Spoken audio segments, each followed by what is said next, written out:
very good evening students. I welcome all of you to the channel Swatika Chemistry Tutorials.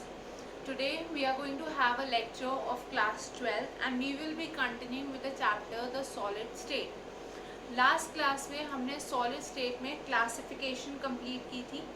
हमने देखा था that there are two ways to classify solids. The first one is according to the types of intermolecular forces. Okay, so according to this we have covalent solids, we have molecular solids, okay, we have metallic solids and we have ionic solids. इसके अलावा हमने देखा था that there are also amorphous and crystalline solids. ठीक है, so we have studied the characteristics of each of these type. We have seen the examples for them. Now we start with the next topic, that is space lattice, which is also known as crystal lattice. So we are going to talk about space lattice, or it is also known as crystal lattice.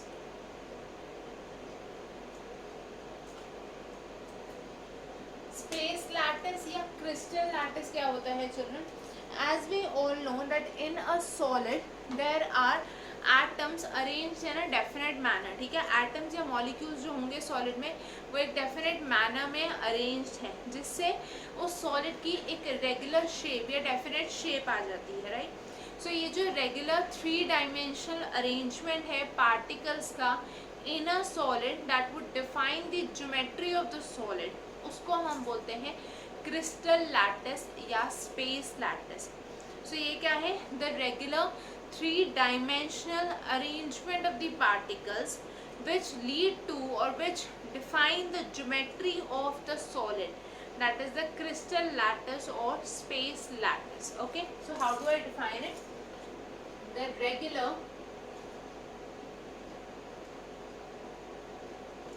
or I can say 3D arrangement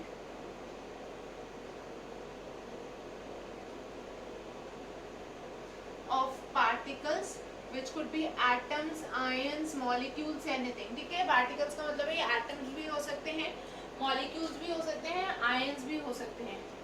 The regular 3D arrangement of particles in a solid that defines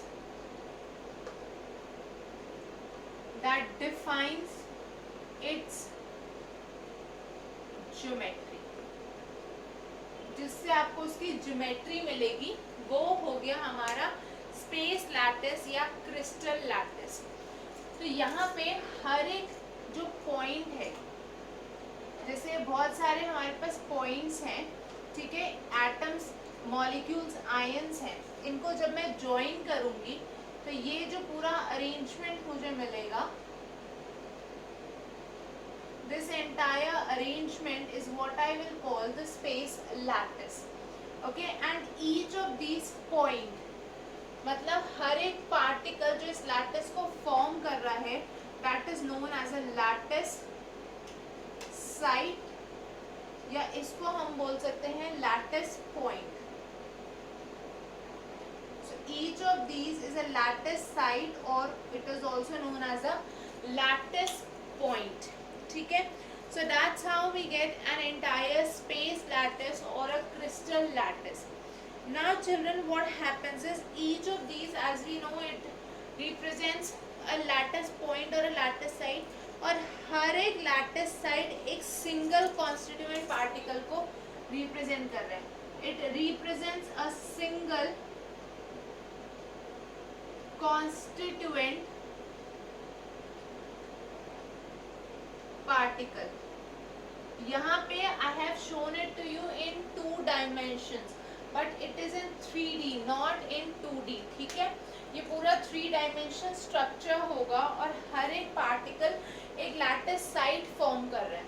I hope this much is clear. Now if you join these lattice sites or lattice points, तो आपको entire उसकी geometry मिल जाएगी molecule की. ठीक है, so when you are joining all of these, तो आपको एक पूरी ज्योमेट्री मिलती है. जैसे अगर मैं बोलूं मेरे पास एक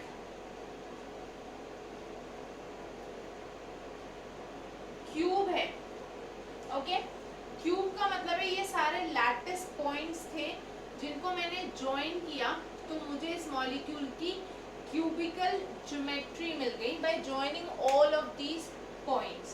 Okay, that is what a lattice is, and that's what forms a space lattice or a crystal lattice. अब let us see what is a unit cell.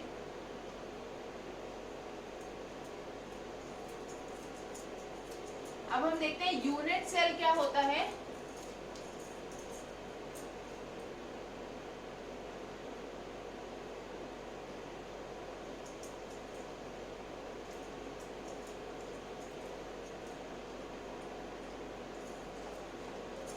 जो यूनिट सेल होता है it is basically the smallest unit.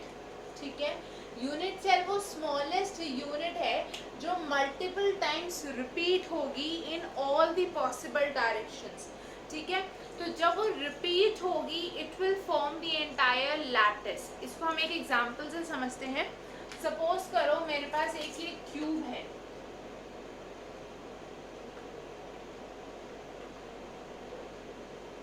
I have a cube and I tell you that this is the unit cell of a lattice. ठीक है, अगर मैं आपको ये बोल रही हूँ कि ये क्यूब एक लैटिस का यूनिट सेल है तो इसका मतलब ये है जब मैं इसको हर एक पॉसिबल डायरेक्शन में एक्सटेंड करूँ या रिपीट करूँ I should get the entire lattice. So when this gets repeated I am showing it with a different colour to tell you the difference between the original one और उसके आगे जो repeated lattice बन रहे हैं. ठीक है, अब ये क्या है, ये इसी की कंटिन्यूएशन में नेक्स्ट लैटिस मिल गया हमें या नेक्स्ट यूनिट सेल मिल गया. यहाँ पर भी we can have a unit cell. ये एक और यूनिट सेल हमें मिल गया. इसके नीचे भी हमारे पास यूनिट सेल हो सकता है. So we have these unit cells. Okay, ऊपर भी बन सकता है. So in every possible direction you can repeat it and that would give you the entire space lattice or crystal lattice. So how do I define a unit cell? We can say it is the smallest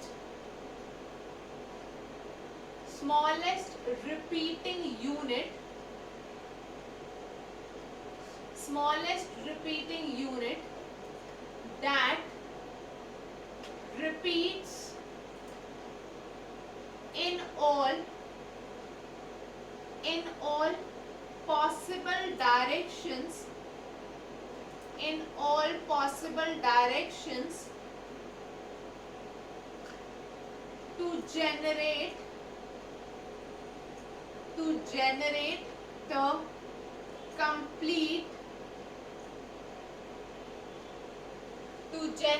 the complete unit cell. Sorry, complete space lattice, not unit cell, the complete space lattice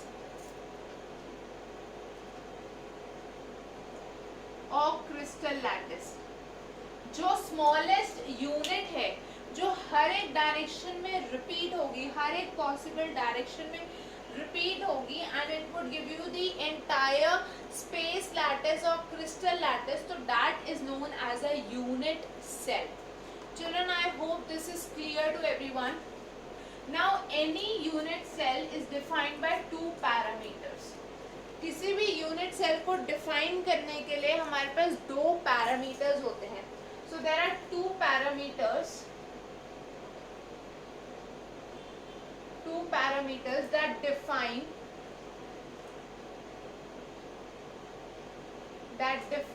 a unit cell. किसी भी unit cell को define करने के लिए दो parameters होते हैं हमारे पास. The first one is known as axial length. Axial length मतलब एक्सिस के अलोंग जो लेंथ है, also known as the edge length. ठीक है, and the other one is known as the interfacial angle.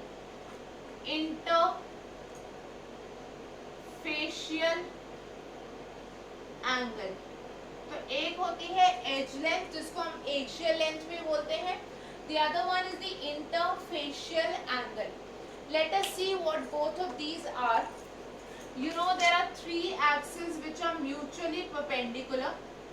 ठीक है, तीन एक्सिस हैं जो म्यूचुअली परपेंडिकुलर हैं, x, y एंड z. अब सपोज करो I have a unit cell. ठीक है, मेरे पास एक यूनिट सेल है.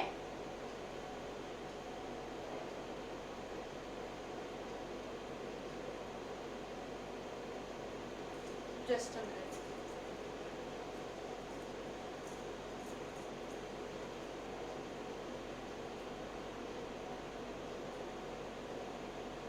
ठीक है, these are the three axes. Now along these three axes there is a unit cell.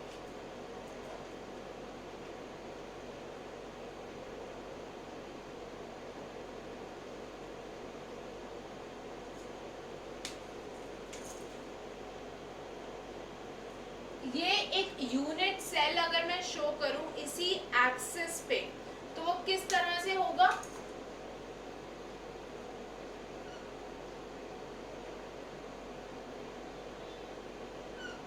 Let us say we have this unit cell along the three axes. Now children, इस unit cell में you can see there are three types of lengths. एक length हो गई ये वाली along the x axis. Okay, this is one length along the x axis. Then we have another length along the y axis, and we have a length along the z axis. So the length along the x axis is represented as A, that along the y axis is B, and that along the z axis is C. तो ये जो तीन lengths आप देख रहे हो यहाँ पे, तीन एज लेंथ्स या axial lengths, they are represented by A, B and C. अब जो x और y एक्सिस के बीच में एंगल होता है, that is represented by the symbol gamma. x और y एक्सिस के बीच का जो एंगल होता है, that is represented by the symbol gamma. x और z एक्सिस के बीच का जो सिंबल होगा, x and z, that is beta. And y and z के बीच का जो एंगल है, that is alpha. So these are the three interfacial angles: alpha, beta, gamma. Remember, alpha y और z के बीच में है, gamma x और y के बीच में है, beta x और z के बीच में है. Okay, do not get confused between these. Now children, these were the parameters defining a unit cell. Let us now move to the next topic, that is types of unit cells.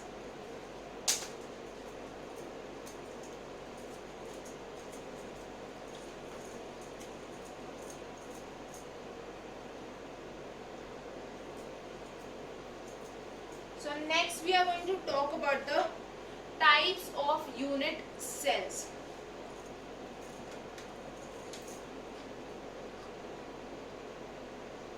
Types of unit. Children, हमारे पास दो type के units होते हैं, unit sales होते हैं. Broadly speaking, पहले को हम बोलते हैं प्रिमिटिव यूनिट सेल. आपको पता है प्रिमिटिव का मतलब होता है बिल्कुल बेसिक. तो first we have primitive unit cell. ठीक है. सेकंड इज नॉन प्रिमिटिव, मतलब जो बिल्कुल बेसिक नहीं है, नॉन प्रिमिटिव यूनिट सेल. अब जैसे कि हमें समझ में आ रहा है प्रिमिटिव मतलब बिल्कुल ही basic. So what does this mean? जो प्रिमिटिव यूनिट सेल होगा वहां पे what is going to happen, we have lattice sites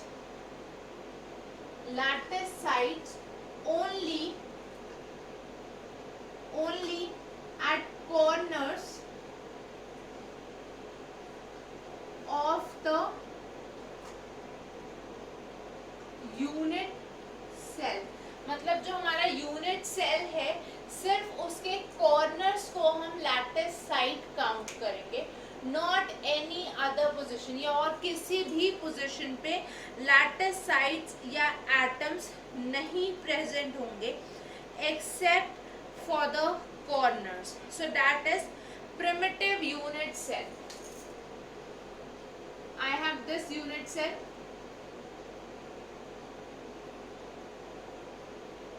ठीक है, हमारे पास ये यूनिट सेल है. अब चिल्ड्रन ध्यान से देखना, 1 2 3 4 5 6 7 8. ठीक है, तो 8 कॉर्नर्स, हर एक कॉर्नर पे there is an atom or a constituent particle, or we can say there is a lattice site. इसलिए ये जो unit cell है, this is a primitive type. And this type of unit cell where we have a primitive one, or we can say cube में जब सारे corners occupy हो रहे हैं, that is a simple cubic unit cell. Remember one thing, the unit cell may not always be cubical. ज़रूरी नहीं है कि यूनिट सेल की जो 3 डायमेंशनल शेप है वो हमेशा क्यूब होगी. That is not at all necessary. The unit cell can also be hexagonal, it can also be in a variety of other shape. वो क्यूबॉइडल भी हो सकता है, वो हेक्सागोनल भी हो सकता है, या उसकी कुछ और शेप भी हो सकती है. ठीक है, बट अगर हम प्रिमिटिव में सबसे बेसिक की बात करेंगे, हमारा जो सबसे कॉमन टाइप का यूनिट सेल है दैट इज ऑलवेज क्यूबिक. और प्रिमिटिव में जब सिर्फ कॉर्नर्स ऑक्यूपाई होंगे तो उसको हम बोलेंगे सिंपल क्यूबिक यूनिट सेल. ठीक है, प्रिमिटिव है क्योंकि शेप क्यूबिक है, इसलिए simple cubic unit cell. Now non primitive में क्या होगा,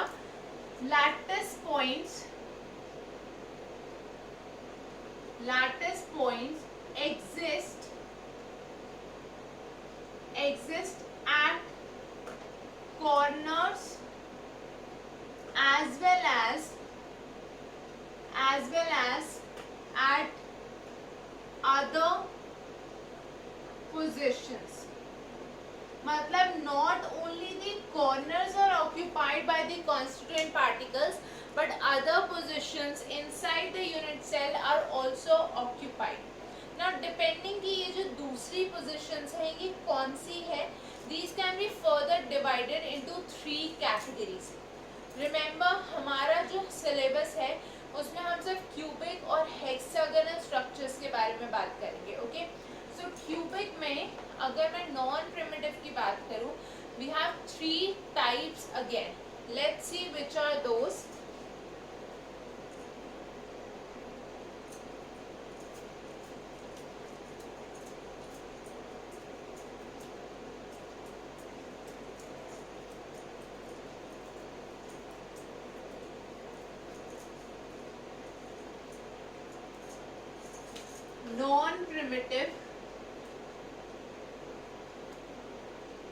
non-primitive cubic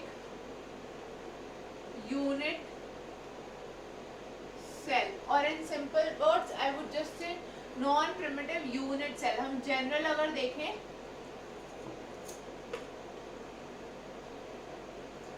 इसमें हमारे पास चिल्ड्रन 3 कैटेगरीज हो जाएंगी.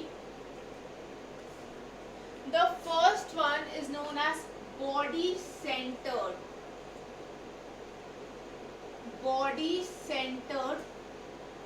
unit cell. This means that the corners plus body center contain these atoms or lattice points. Corners plus body center, मतलब corner पे तो है ही lattice points, along with that they are also present at the body center. That means if I have a cube,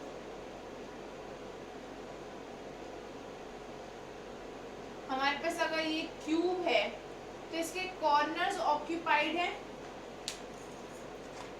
All of the corners are occupied by the constituent particles. Along with these, there is also a particle present at the body center. Body centre, जैसे cube है, cube का जो exact centre है, आप जिस room में बैठे हो अगर वो क्यूब है, उसका जो एग्जैक्ट सेंटर है that will form the body centre.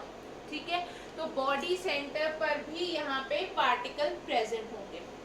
The next one is face centred. Face centred unit cell. तो जैसे आपको नाम से ही पता चल रहा है, along with the corners,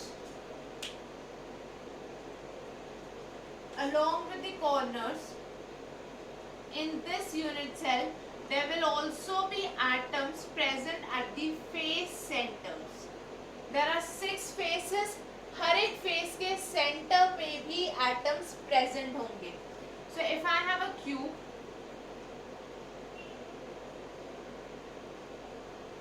मेरे पास ये क्यूब है.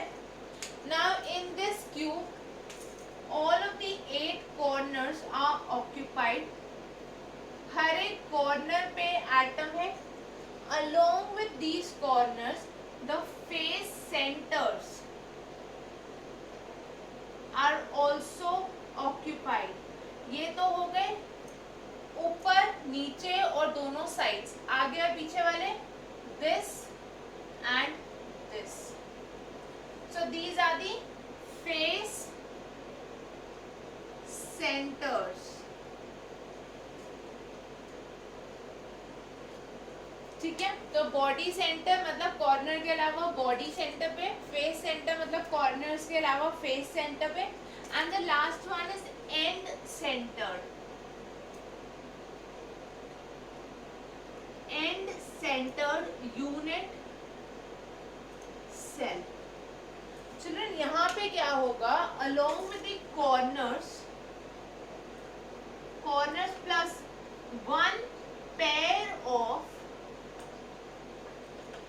one pair of opposite faces. One pair of opposite faces. अब इसको ध्यान से समझने की कोशिश करो. What does this mean?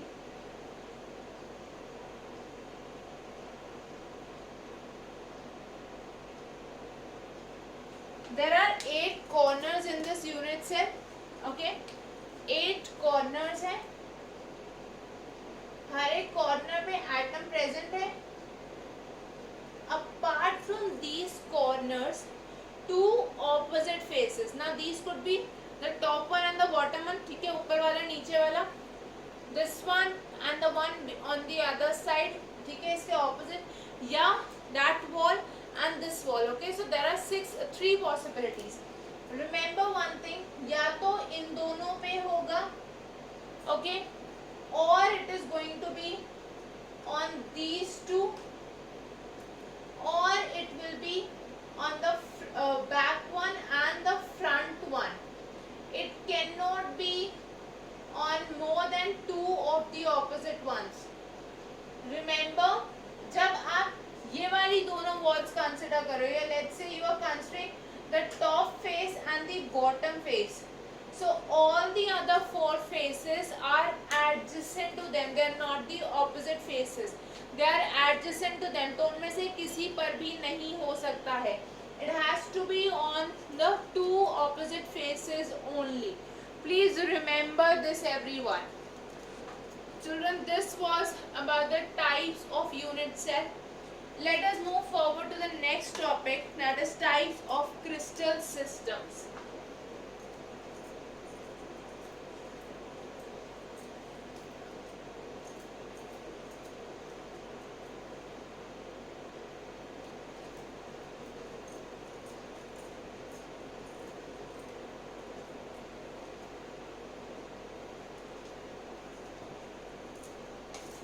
Types